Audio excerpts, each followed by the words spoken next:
Praise the Lord. Hallelujah. My dear friends, how are you all? నా ప్రియమైన స్నేహితులారా, ఎలా ఉన్నారు మీరందరూ? ఆత్మీయ బంధువులారా, మీరందరూ బాగున్నారా? ఆత్మలో వర్ధిల్లుచు ఉన్నారా? వాక్యమును చదివి బలమును పొంది ఈ లోకములో మరి ముందుకు సాగిపోచు ఉంటున్నారా? కాలము కొద్దిగానే ఉన్నది కనుక సమయమును పోనీయక మనము సద్వినియోగం చేసుకోవాలని వాక్యము హెచ్చరిస్తూ ఉన్నది. కాబట్టి మనము ఇంతకుముందు అనగా కొద్ది నెలల క్రితము నేను వాక్యం ప్రకటించినప్పుడు ఎక్లీసియాస్టస్ ప్రసంగి గ్రంథము 5వ అధ్యాయము 2వ వచనములో దేవుని సన్నిధానంలోనికి మనము వెళ్ళాలి, వెళితే ఏం చేయాలి, మనము ఎలా ఉండాలి అనేటటువంటి దానిని మనము నేర్చుకొని ఉంటుంది. అదేవిధంగా మనము చేసేటటువంటి మొక్కుబడి అది అనాలోచితంగా చేయకూడదు. కష్టాలలో ఉన్నాను లేకుంటే బాధలో ఉన్నానని దేవునికి ఏదో చెల్లిస్తేనే ఆయన నీ కష్టాలు తీరుస్తాడని, చాలామంది యాక్సిడెంట్కు గురైనటువంటి వారి కొరకు వారు మొక్కుబడులు చేసుకుంటారు. ఆ యాక్సిడెంట్కు ఎవరికైనాను సరే వారు బాగై ఇంటికి వస్తే నేను ఇది చేస్తాను అని వారు పలుకుతూ ఉంటారు. ఆ తర్వాత వారు చేసినటువంటి ఆ యొక్క ఒప్పందం లేకపోతే వావ్ ఏదైతే ఉన్నదో మర్చిపోతారు. ఈ చిన్నదానికి ఇంత పెద్ద మొక్కుబడి నేను చెల్లించాలా దేవునికని ఇవ్వకుండా ఉండేటటువంటి వాళ్ళు కూడా ఉన్నారు. సో మత్తయి సువార్త 13వ అధ్యాయం 4వ వచనంలో మనం చూసాం, నీవు అనాలోచితంగా మొక్కుబడి చెల్లించకూడదని. అంటే అది నోటితో మనం మాట్లాడుతూ ఉంటాం. ఎందుకు మనము అనాలోచితంగా పలకకూడదంటే, దేవుడు నిన్నేమీ మొక్కుబడి చెల్లించు అని నేను అడగలేదు. నీవు మొక్కుబడి చేస్తే చెల్లించు, తడువు చేయకు, ఆలస్యం చేయకు.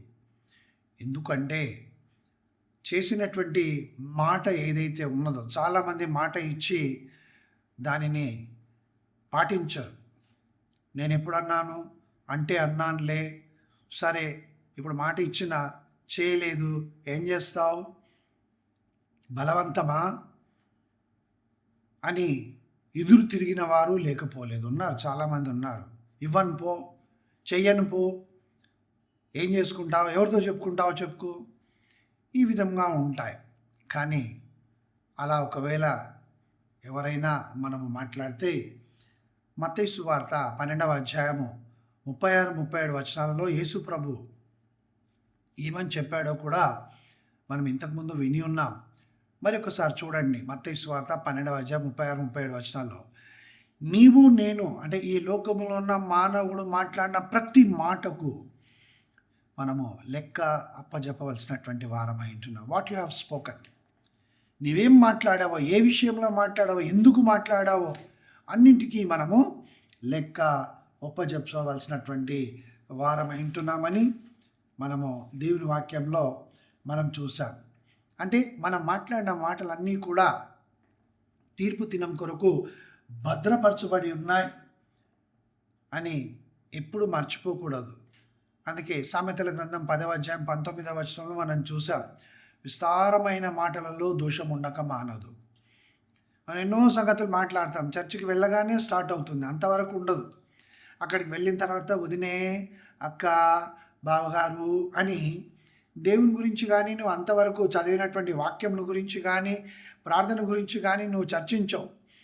నీకేదైనా వాక్యములో అర్థం కానిది ఏదైనా ఉంటే దాని గురించి మాట్లాడవు. కానీ ఆ అమ్మాయి అలానంట, మా కూతురు ఇలా చేస్తూ ఉంది, మా బాబు ఇలా అంటూ ఉన్నాడు, మా ఆయన నన్ను ఇలా తిడుతూ ఉన్నాడు, తాగిచ్చి కొడుతూ ఉన్నాడు, ఇవన్నీ మాటలు దేవాలయంలోనే.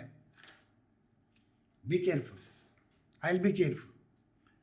జాగ్రత్తగా మనము మాటలను మనము నోటికి కాపు పెట్టుకోవాలి. అందుకే ద్వితీయోపదేశకాండం 23వ అధ్యాయం 23వ వచనంలోనో, ప్రసంగి గ్రంథము 5వ అధ్యాయం 5వ వచనంలోనో దేవుడు ఏమంటున్నాడంటే, మీరు మాట్లాడకుండా అనగా మీ మాటల వలన ఒక ఒప్పందం చేసుకోకుండా మేలు. ఎందుకు అనంటే, నీవు మాట్లాడినటువంటి మాటలను బట్టి నీ నోరు నిన్ను పాపంలోనికి నడిపిస్తుంది. ద్వితీయోపదేశకాండం 23వ అధ్యాయం 23వ వచనం.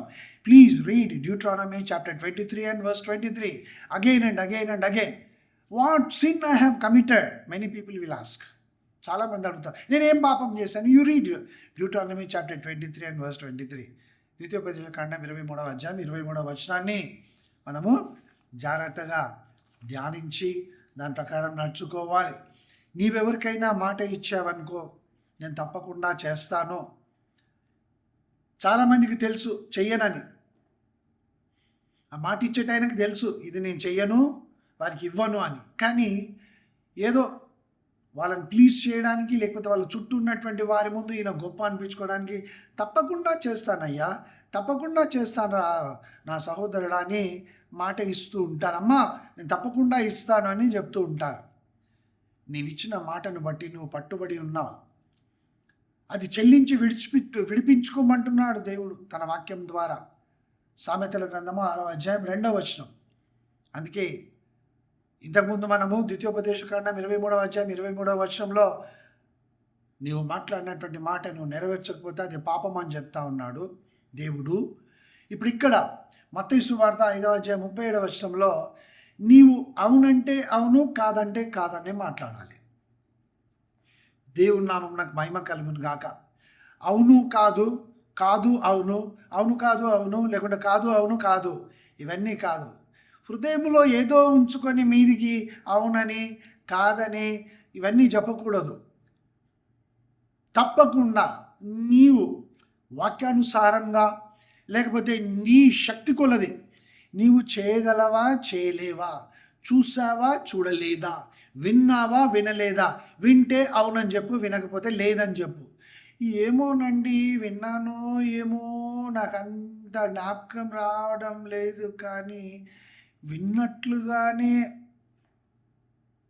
అది ఎస్ ఆర్ నో కిందికి వచ్చింది. ఇస్తానండి కానీ ఇవ్వకపోతే అది ఎస్ ఆర్ నో కాదు. నువ్వు ఇస్తావో తెలీదు, ఇవ్వవో తెలియదు. అందుకే దేవుడు తన మాట ద్వారా ఏమని తెలియజేస్తున్నాడంటే, ఇది యేసు ప్రభు మనతో మాట్లాడినటువంటి మాట. మత్తయి సువార్త 5వ అధ్యాయం 37వ వచనంలో నీ మాట అవునంటే అవును, కాదంటే కాదు. ఇది కాకుండా నీవేదైనా వేరే మాట్లాడితే అది దుష్టుని నుండి పుట్టున్నది. ఈ లోక సంబంధి అయినటువంటి అపవాది వాని ఆలోచనే అవును కాదు, కాదు అవును, ఈ రెండిటి కాకుండా వేరే మాట్లాడడం. జాగ్రత్త. మన నోటికి దేవుడు ఎంత బలమునిచ్చాడో, మన మాటలో ఎంత శక్తి ఉన్నదో మీరు ఎరిగారు. ఎవరైనా మాట్లాడింది జరిగిందనుకోండి, ఇది నీ నాలుకని చూపించు, మచ్చ ఉందా, నల్ల మచ్చ ఏమైనా ఉందా అని అడుగుతూ ఉంటారు. మచ్చ కాదు, ముడత కాదు, ఏమీ కాదు, పులిపిరి కాదు. దేవుడు ఏదైతే నీకు ఆజ్ఞాపించాడో, ఏ ఆలోచన అయితే ఇచ్చాడో, ఏ వాక్యమునైతే నువ్వు అంతకుముందు రోజు చదివావో, ఆ వాక్యమును బట్టి నువ్వు ఎదుటి వాళ్ళతో మాట్లాడు. ఆ వాక్యమును బట్టి వారిని కట్టు, పడద్రోయుటకు కాదు, కట్టుటకే. కనుక దేవుని ప్రియమైనటువంటి ప్రజలారా, నీ హృదయములో ఏముందో దానిని బట్టే నీ నోరు మాట్లాడుతుంది. నీ హృదయములో కోపము, ద్వేషము, అసూయ, పగ ఇవన్నీ ఉన్నాయనుకో, అవే మాటలు వస్తాయి. చేస్తాను లేపో, నువ్వేదో నాకు అంత సహాయం చేసినట్లుగా, అంత నాకు ఇచ్చావులే అనే మనసులో అనుకుంటున్నా, మీదికి మాత్రం అలాగేనండి, చేస్తానండి, నా పక్క సీట్ ఆమెకు మాత్రం అన్నీ చేసావు, నాకు మాత్రము ఏమీ చేయలేదు, నాకు లీవ్ ఇవ్వమంటే కూడా ఇవ్వలేదు కదా, నేను చూసుకుంటానని మనసులో అనుకుంటూ తప్పకుండా చేస్తాను మేడం, వస్తాను మేడం, చూసుకుంటాను మేడం అని అబద్ధాలు చెప్తూ ఉంటాం.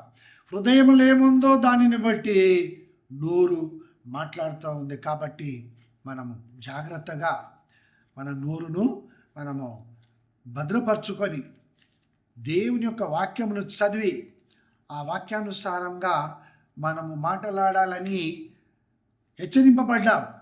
నేను 2 సార్లు ఈ వాక్యాన్ని చెప్పాను. అంటే అదే వాక్యం కాదు, కానీ బైబిల్లో ఉన్నటువంటి అనేకమైన సత్యములను నేను మీ ముందుకు తీసుకొని వచ్చాను. ఆ విధంగా మనం ముందుకు సాగిపోటకు దేవుడు మనల్ని నడిపించాలని, అవసరమును బట్టి వినువారికి క్షేమాభివృద్ధి కలుగు వచనములనే మనం పలకాలని ఎఫ్ఎస్సి పత్రిక 4వ అధ్యాయం 29వ వచనము సెలవిస్తూ ఉన్నది. ఆ విధంగా మనం చేస్తూ మనము ముందుకు సాగిపోతే అప్పుడు దేవుని ప్రియమైన ప్రజలారా, దేవుని వాక్యం ఏమంటుంది అని అంటే, ఇప్పుడు గతసారి మనం వినినటువంటి వాక్యములన్నిటినీ నేను మీ ముందుకు తీసుకొని వచ్చాను. ఇప్పుడు ఈ వారం ఈసారి మీరు వినబోయేటటువంటి వాక్యం ఏమిటంటే, ఎవరు నీ ద్వారా మాట్లాడుచున్నారు అని మనము ధ్యానిస్తూ ఉన్నాం. ఎవరు మాట్లాడతారు నీ ద్వారా? Can you say?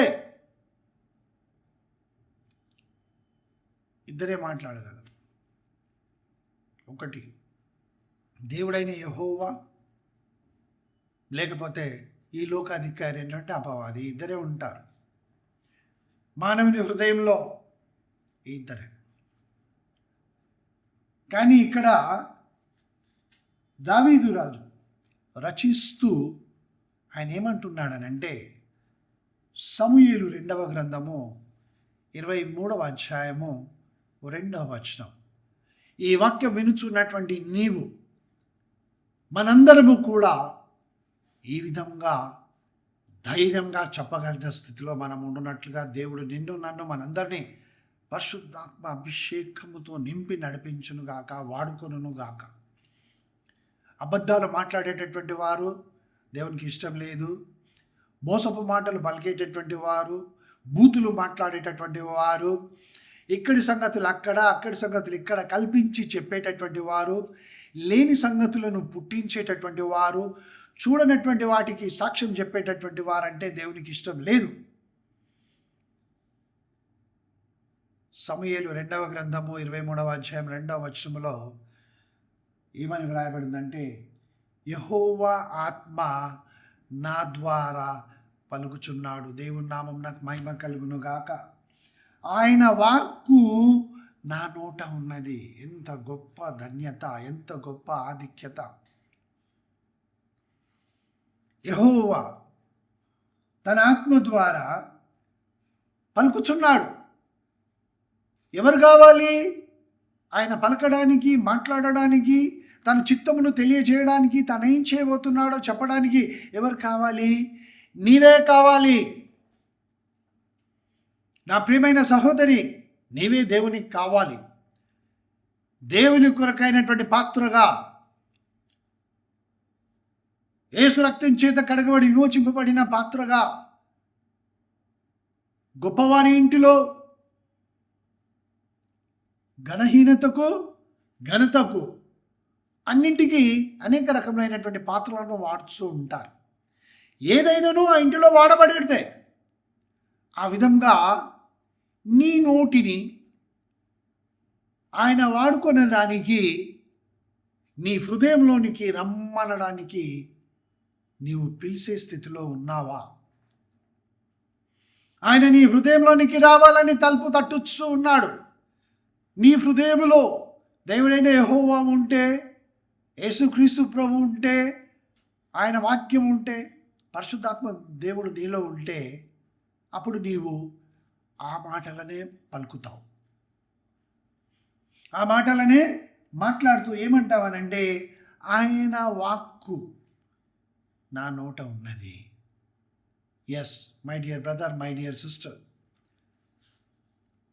మోషేకు దేవుడు పిలుపునిచ్చాడు.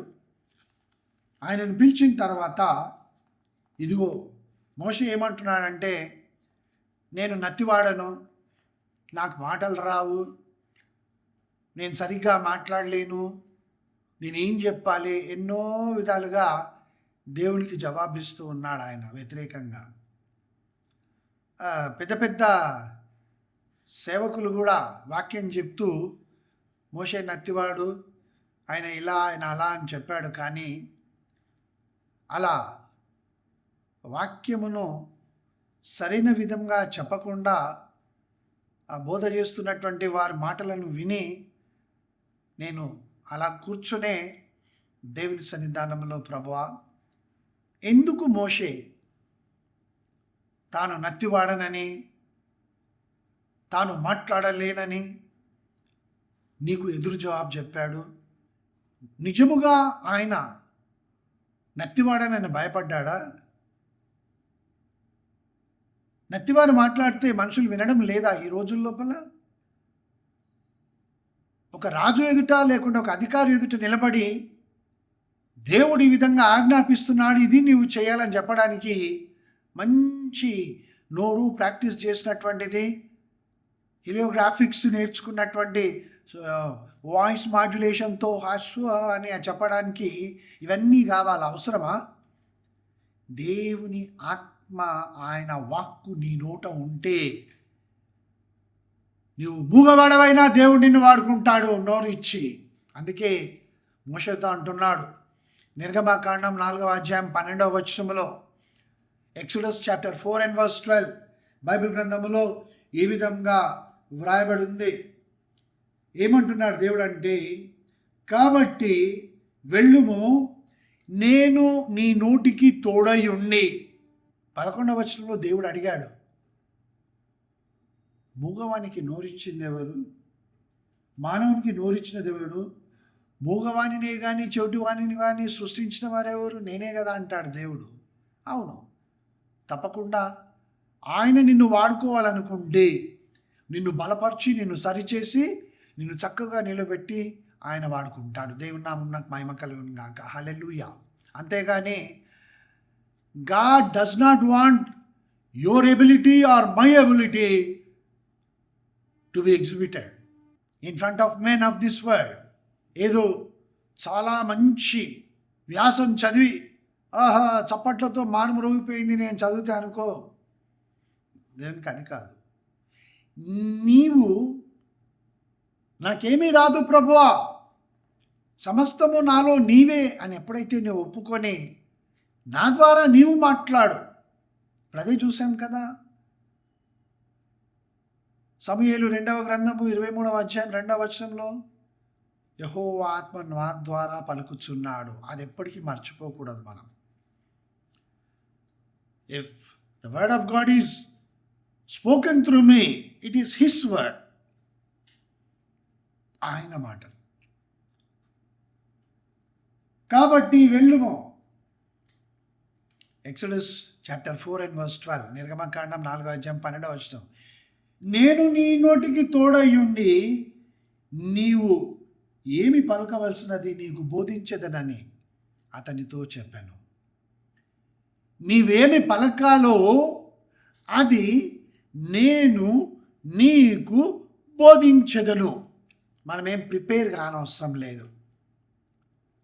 చాలామంది క్లాసెస్కి వెళ్తూ ఉంటారు వాయిస్ మాడ్యులేషన్ కొరకు.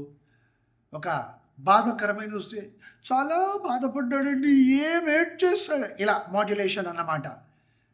ఏదైనా సంతోషంగా అలా నవ్వుతూ అలా చాలా సంతోషంగా ఇలా చెప్తూ ఉంటారు. ఇది ఎదుటివాణిని, వినేటటువంటి వారిని ఆకర్షించుకోవడం. వీరి హావభావాలు, ఆ వాయిస్లో ఉన్నటువంటి తేడాలు, ఇవన్నీ కూడా ఎదుటివానికి ఆహా ఏం మాట్లాడాడు ఈ బ్రదర్ అనిపించేలా ఉంటాయి. కానీ అవి దేవుని మాటలు కావు. నీలో కార్యం జరిగించేది ఏమిటంటే నేనేవో హావభావాలు ప్రదర్శించి చెప్పేటటువంటి మాటలు, వాక్కు కాదు.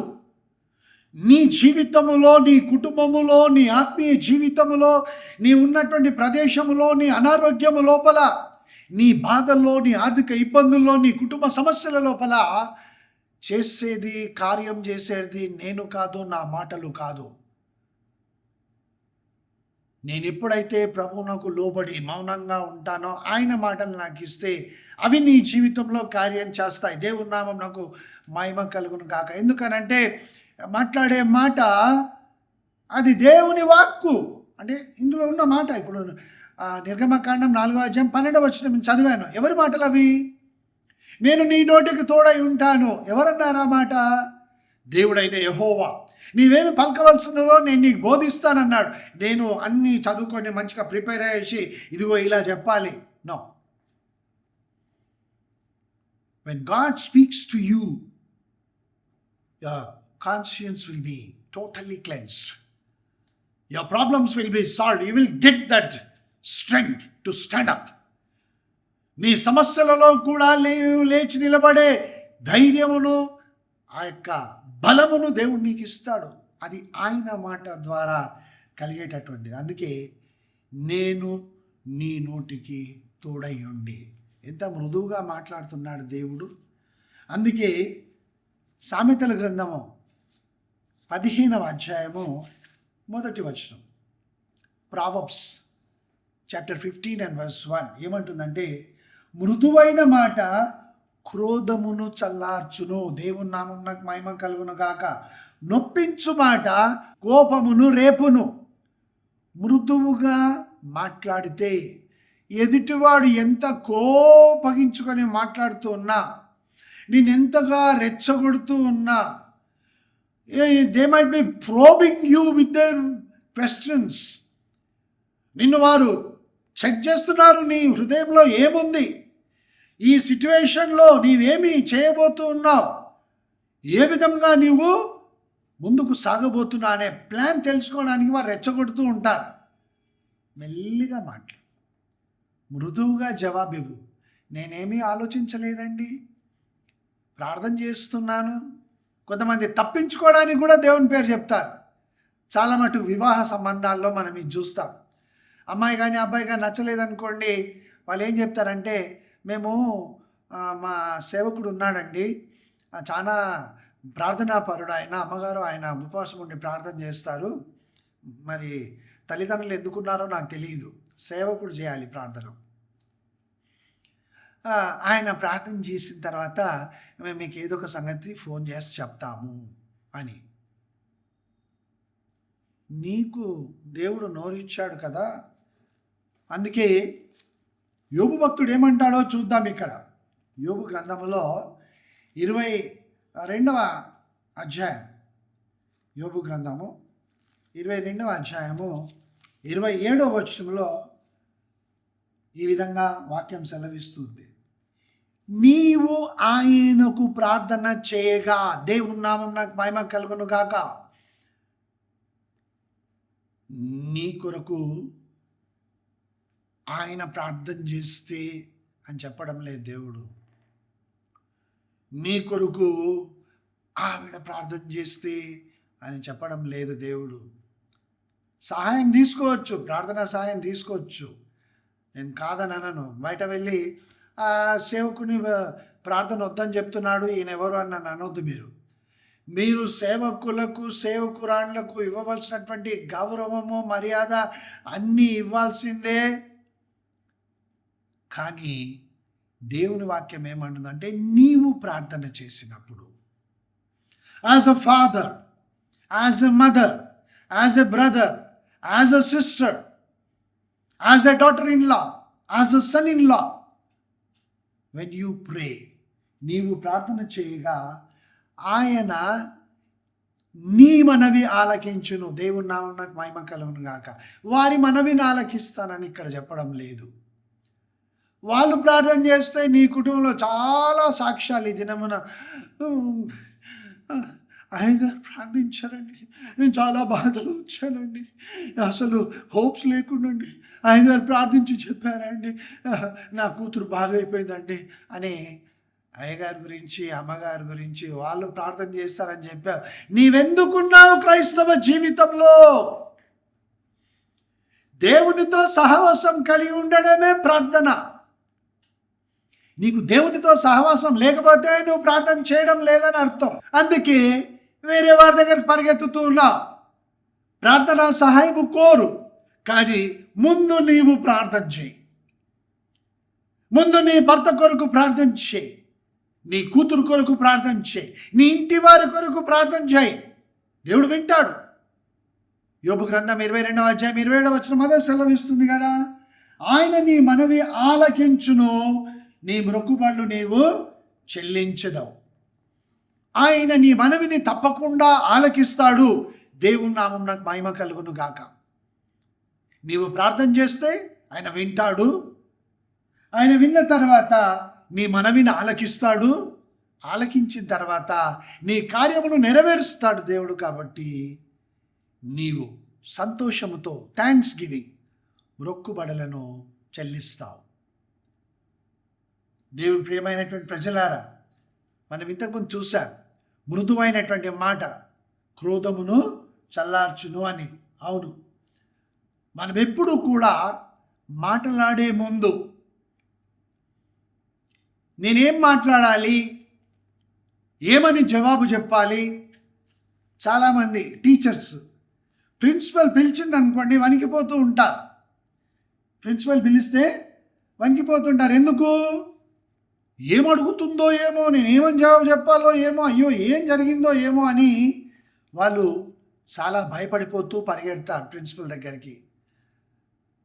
ఆఫీసర్ పిలిచాడు అనుకోండి, పై అధికారి పిలిచాడని ఈయన నేను ఎక్కడ తప్పు చేసానేమో, ఉద్యోగం ఉంటుందా ఊడుతుందా, ఏమవుతుందో ఏమో, ఇలా ఏం మాట్లాడాలి అని ఆలోచిస్తూ ఉంటాడు. కానీ దేవుని వాక్యం ఏమంటుందంటే, నంబర్స్ సంఖ్యాకాండము 22వ అధ్యాయము 38వ వచనము నేను మాట్లాడుచు ఉన్నాను. అందుకు బిలాము, ఇదిగో నీ వద్దకు వచ్చి తిని అయిననేమి, ఏదైనా చెప్పుటకు నాకు శక్తి కలదా? నీ ఒక ప్రశ్న అడిగావు, ఒక సహాయం చేయమన్నావు, సరే అందుకు నేను నీ దగ్గరకు వచ్చాను. కానీ నీవు చేయమన్న దానికి, నీవు అడిగిన దానికి చెప్పడానికి నాకు శక్తి కలదా? దేవుడు నా నోట పలికించు మాటయే పలికెదనని బాలాకుతో చెప్పాను. హల్లెలూయా. ఈ విధంగా దేవుడు పలికించే మాట కొరకు మనం వేచి చూడాలి, ఎదురు చూడాలి. ప్రభా, అక్కడికి వెళ్తున్నాను, నేనేమని జవాబు చెప్పాలి? ఎందు గురించి పిలుస్తున్నారో నాకు తెలియదు కదా, నేనేమని జవాబు చెప్పాలి?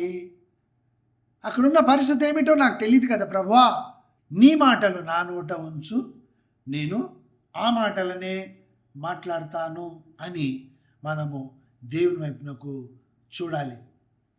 దేవుని ప్రియమైన ప్రజలారా, మనం ఇంతకుముందు విన్నాం, హృదయములో నిండి ఉన్న దానిని బట్టి నోరు మాటలాడును కదా. హృదయములో మనము ఏదైతే నిండుగా ఉంటుందో దానిని మాట్లాడతాం.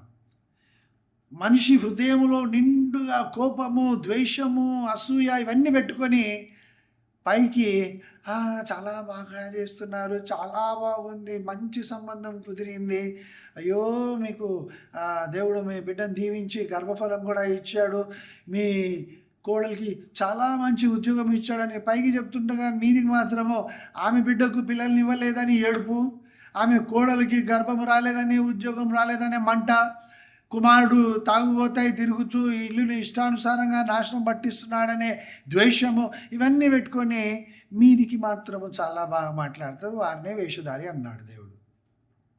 యేసుప్రభు చెప్పింది అదే, వేషధారి. వారి నోరు ఎలా నిండి ఉంటుందంట? శాపముతో నిండి ఉన్నది. కీర్తనల గ్రంథములో మనము ఈ మాటను మనం చూస్తాం. 10వ దావీదు కీర్తన 7వ వాక్యము బైబిల్ గ్రంథంలో ఈ విధంగా మనతో మాట్లాడుచు ఉన్నది. నేను చదువుతున్నాను, వినండి.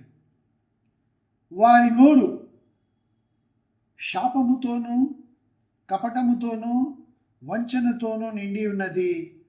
వారి నాలుక క్రింద చేటును పాపమును ఉన్నవి. చాలా తీయటి మాట్లాడే మాటలను నమ్మకండి. అవి దేవుడు పలికినటువంటి మాటలేనా కాదా అని పరిశీలించి చూడండి. ప్రవక్తలే మోసపోయారు. బైబిల్ గ్రంథములో ముసలివాడైన ఒక ప్రవక్త దేవుని మాటలను విని పోయి రాజుతో చెప్పాడు. ఆ తర్వాత ఆయన ఆ బలిపీఠంతో మాట్లాడి తిరిగి వెళ్ళిపోతూ ఉంటే ఇంకొక ప్రవక్త విని వెనక్కి రమ్మని పిలిచాడు ఆ ముసలి ప్రవక్తను. అప్పుడు ఈ ప్రవక్త చెప్పాడు, దేవుడు నాకు చెప్పాడు నీవు ప్రకటించిన తర్వాత ఎవరి దగ్గరికి వెళ్ళకూడదు, నువ్వు వెళ్ళిపోవానంటే, అయ్యో దేవుడు నీతో మాట్లాడా, నాతో కూడా మాట్లాడాడు, నిన్ను తీసుకొని రమ్మన్నందుకే కదా నేను వచ్చినా అని ఆ ముసలి ప్రవక్తను అబద్ధాలు చెప్పి తీసుకొని వెళ్తే అతను తిన్న తర్వాత మళ్ళీ ఆ ప్రవక్త వెళ్ళిపోతూ ఉంటే సింహం అతని మీద పడి చంపేసింది. ఇలా అబద్ధాలు చెప్పి, జాగ్రత్త సుమి, నేను ఎంతోమంది చెప్పగా విన్నాను, నాకు తెలుసు ఏమనంటే, ఎందుకు పని చేయకుండా, దేనికి పని రాకుండా 10వ క్లాసు 10 సార్లు ఫెయిల్ అయ్యి ఏదో సర్టిఫికేట్ సంపాదించుకున్నటువంటి అతనికి పెళ్ళి కావడం లేదు. అప్పుడు అతని తల్లిదండ్రులు పాస్టర్ గారి దగ్గరికి వచ్చి, పాస్టర్ గారు, మా అబ్బాయికి పెళ్లి సంబంధం కుదరడం లేదండి, ఎలా సాగుతాడమ్మా, ఆయనకు చదువు లేదు ఉద్యోగం లేదని అంటే, మీరు ఇది ఒక మార్గం చూడండి. సరే, ఫలానా ఆదాం గారు ఉన్నారు కదా, ఆదాం గారి కూతురు చాలా సంపాదిస్తుంది, దాదాపుగా నెలకు ₹1,00,000 జీతం వస్తుంది ఆమెకి, ఆమెతో పెళ్ళి జరిగిందంటే ఇంకా మీ వాడు దర్జాగా తిరగొచ్చు అన్నప్పుడు ఈ తల్లిదండ్రులు అంటారు, మీరే ఏదో విధంగా చెయ్యండి పాస్టర్ గారు, మేము అడిగితే వారు ఒప్పుకోరు. అప్పుడు పాస్టర్ గారు ఆదాం గారిని ఆయన భార్యని ఇద్దరిని పిలిచి, అమ్మా మీ కుమార్తెకు వివాహం సంబంధాలు చూస్తున్నారు కదా, అవును, దేవుడు నాకు ఫలానా అబ్బాయిని చూపించాడు, అతనితోనే పెళ్లి చేయాలి మీరు. అయ్యో లేదండి, అతనే ఎక్కువ చదువుకోలేదు, మా అమ్మ ఇంత చదువుకుంది, అతనికి ఉద్యోగం లేదు. అమ్మా, మీరు దేవుని మాట వింటారా లేకుంటే మీరు మనుషులను చూస్తారా, మీకు శాపం తగులుతుంది, అమ్మాయికి లైఫ్లో వివాహం కాదు ఇంకా అని భయపెట్టించి, ఈ అబ్బాయి తల్లిదండ్రుల దగ్గర మంచి కానుకలు అన్నీ తీసుకొని, ఎందుకు ఆ సంబంధం కుదరనటువంటి దానిని కూడా కుదిరించినటువంటి వాళ్ళు ఉన్నారు. ఏమన్నంటే, ఏంటండి మీకు తెలీదా, 1000 అబద్ధాలు చెప్పి ఒక పెళ్లి చేయమన్నారు, ఇది వారి గురించి తెలుసు, వాళ్ళ బ్యాక్గ్రౌండ్ గురించి తెలుసు, తెలిసిన దేవుడు మాట్లాడాడు అని ఒక అబద్ధం, వారి నోటి నిండా శాపం. ఇలా ఉద్యోగాల విషయంలో కానీ, పెళ్లి సంబంధాల విషయంలో కానీ, భార్యాభర్తల మధ్యలో గొడవలు జరిగినప్పుడు కానీ చాలా సింపుల్గా దేవుడు ఇలా చెప్పాడు. ఇది కపటము, వంచన, శాపముతో నిండి ఉంది నోరు అని దేవుని వాక్యం సెలవిస్తుంది. ఏం చేస్తారు ఇలాంటి వారు? వారి నాలుక అగ్ని తగలబెడుతుంది. యాకోబు పత్రిక 3వ అధ్యాయం 6వ వచనం.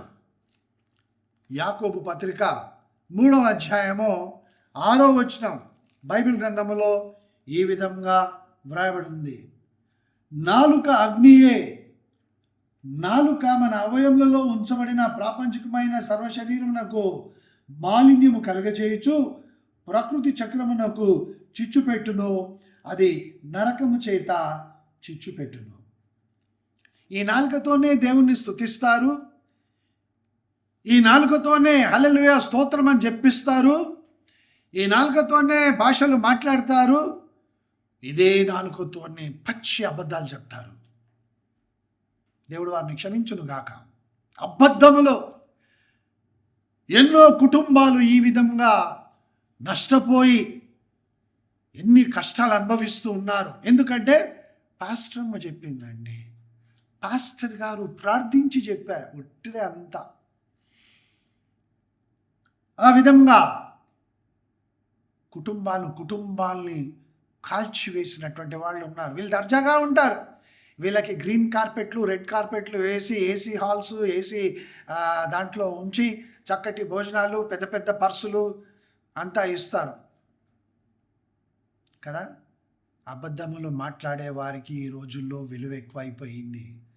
సత్యమును బట్టి మాట్లాడే వారిని ఎవరు నమ్మడం లేదు. ఎందుకంటే ఆయన వాక్యము సత్యము, దేవుడైన యెహోవా వాక్యము సత్యము, ఆయన కుమారుడైన యేసుక్రీస్తు ప్రభు పలికిన మాట సత్యము. ఆయన పరిశుద్ధాత్మ దేవుడు సత్యమై ఉన్నాడు. నీవు కూడా సత్యమై ఉండాలి, నేను కూడా సత్యమై ఉండాలి.